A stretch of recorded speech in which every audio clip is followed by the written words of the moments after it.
so you guys are probably wondering like, well, how do I juggle my 9 to 5 and actually looking and buying a piece of real estate? So first thing I want you guys to do is create a buying criteria. Create that buying criteria. Is it a 1 bedroom, 2 bedroom, 3 bedroom, 4 bedroom? If you're doing house hack, guys, it needs to be a 3 bedroom minimum.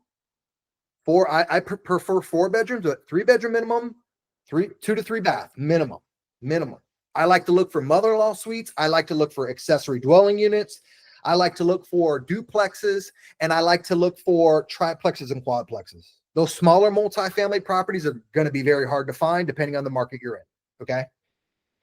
So if I was in your position today, what I would be doing, instead of even talking about banks, I would be going the creative finance route. Why? It's because you're not subjective to actually dealing with the rate they're going to give you. So right now, guys, if you're going to hang up this phone call with me and say, you know what, I'm going to go and talk to Chase. Javier's got me all pumped up. I'm excited. Oh my God, I just learned something new today. The challenge is if you go to a bank today, Chase, Wells Fargo, Bank of America, you walk in there, or whatever financial institution that you want to use, and you say, hey, I want to get an investment property.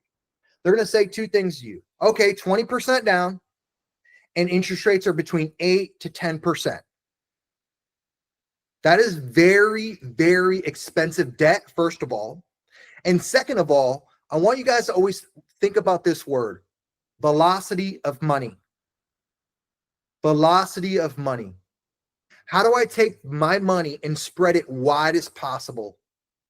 And every time I make an investment, I always think about how do I have the least amount of money in that deal? Because the least amount of money gives you the highest return. If you think about it from a cash on cash perspective, that's one of the metrics we're going to use is cash on cash. How much money do I have in the deal compared to how much money do I have it spitting back out?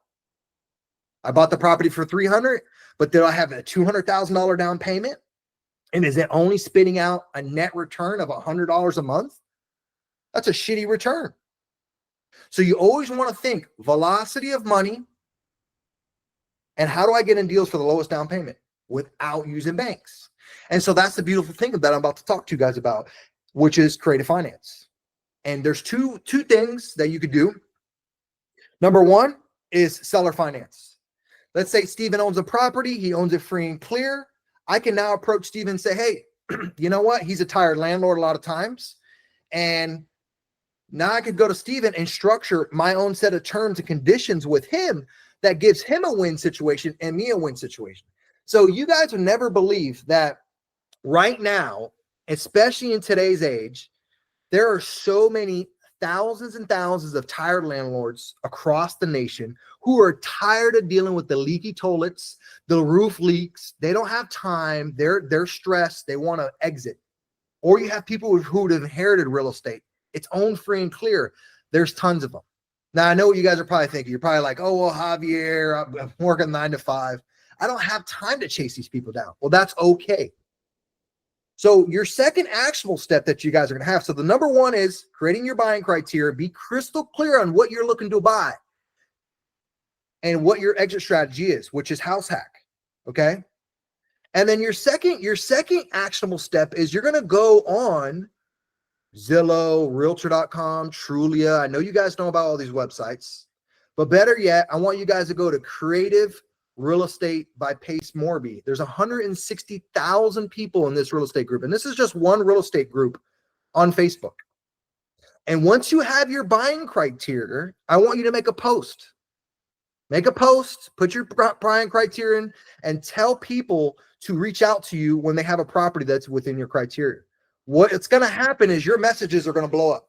You're probably going to get overwhelmed in the beginning. And this is why it's important for you to create a buying criteria, because I don't want you guys to focus on the 2 bedrooms, the 1 bedrooms, the condos, the townhomes. I want you guys to focus on properties that actually are obtainable for a house hack.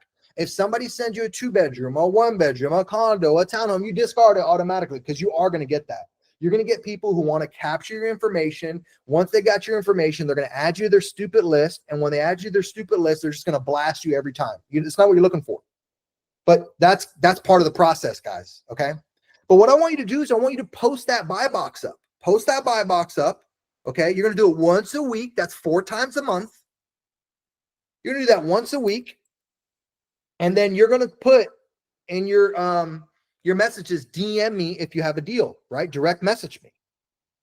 Have them send it to your inbox on Facebook. If you want to give out your email, you can, but you're going to get a lot of spam. So if you want to do a little bit more filtering, and you can do this, guys. Look, the reality is here, guys, we're all on Facebook. We're all on Instagram. We're all on TikTok. I know you're playing on the toilet on the Instagram. You guys, if you put your mindset to actually obtaining your next real estate deal, whether it's a house hack or whatever you want it to be, you can do it. You just got to take that little bit of time that you actually take and allocate toward playing on Facebook or playing on Instagram, and actually take it and start leveraging that time, that little bit of extra time on your lunch break, and replying to some of these deals that might be in your inbox. So in your buying criteria, one of the things you're going to put 3-bed, 2-bath or 4-bedroom, 2-bath with mother-in-law suite, and then whatever market that you want to focus on. Oklahoma. Someone said they're from Oklahoma earlier. Jacksonville. Miami, whatever your market is that you're in that you want to focus on. Now, I always recommend focusing maybe in your backyard. Why? Because you have contractors there, you probably know, you have friends, you got family, you can leverage other people to work on your property or do things or run by your property while you're at work. It's a simple text message.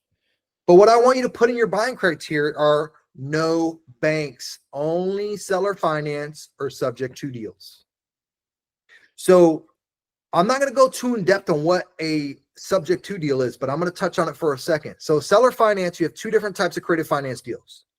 And these deals, you do not need to obtain bank financing. What that means is I'm able to deal with Steven. Steven owns 123 Main Street, free and clear. Steven's tired of dealing with, he has a property that I've scoped out that is within my buying criteria or your buy box, whatever you want to call it.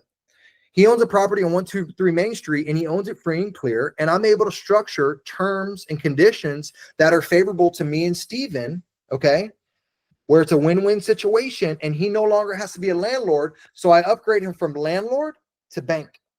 He now becomes the bank. I now become the landlord. I now become the deed holder. He's now the bank. He has a mortgage and a note and a first lien position on that property. That is a straight 100% seller finance deal.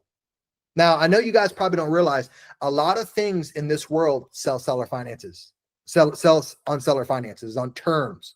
Most businesses sell seller finance. People don't realize that. In the business world, very common, seller finance.